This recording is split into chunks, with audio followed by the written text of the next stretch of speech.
Monsieur le Président de l'Assemblée générale, Monsieur le Secrétaire général, Mesdames et Messieurs, je voudrais, au nom de Son Excellence Monsieur Alassane Ouattara, Président de la République de Côte d'Ivoire, vous féliciter pour la tenue opportune de ce sommet.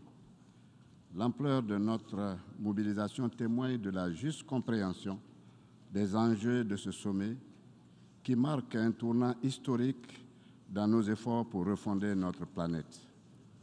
La paix et la sécurité internationale sont gravement menacées avec des guerres qui n'épargnent aucun continent. Les conséquences humaines et matérielles de ce conflit sont effroyables et aucune solution durable ne semble envisageable.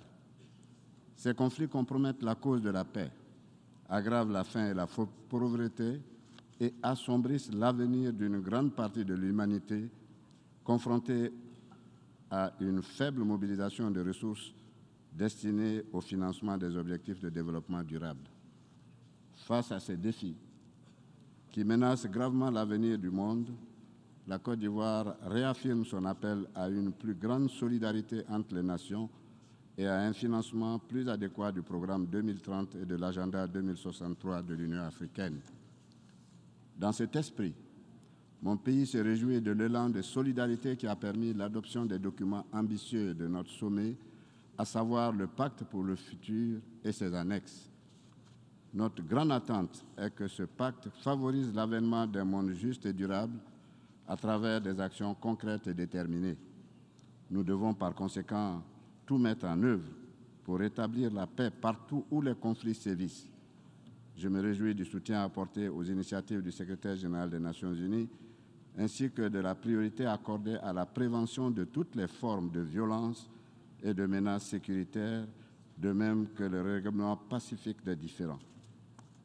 Monsieur le Président, dans les domaines de la science, de la technologie, de l'innovation et de la coopération numérique, nous devons intensifier la coopération multipartite et les partenariats pour renforcer les capacités, transférer les technologies et mobiliser les ressources financières nécessaires afin de faciliter l'accès aux opportunités offertes par la science et la technologie, de stimuler l'innovation, de réduire la fracture numérique et améliorer la gouvernance des technologies émergentes, en particulier l'intelligence artificielle.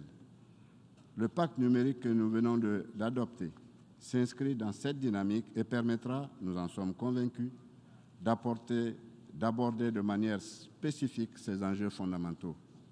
S'agissant des jeunes et des générations futures, la promotion d'une éducation de qualité, l'inclusion sociale et la représentation des jeunes dans les instances décisionnelles sont primordiales.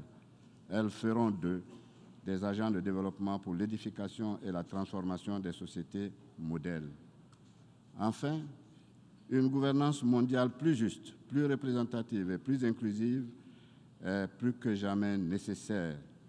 À cet effet, le multilatéralisme qui doit être revitalisé pour encourager une coopération internationale plus étroite et plus efficace.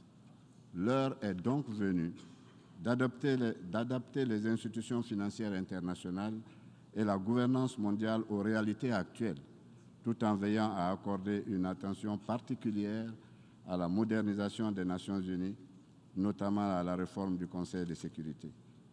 Monsieur le Président, la Côte d'Ivoire fonde un réel espoir à la mise en œuvre effective des recommandations de ce sommet, dans l'intérêt des jeunes générations et pour un avenir de paix et de prospérité pour tous. Je vous remercie de votre attention.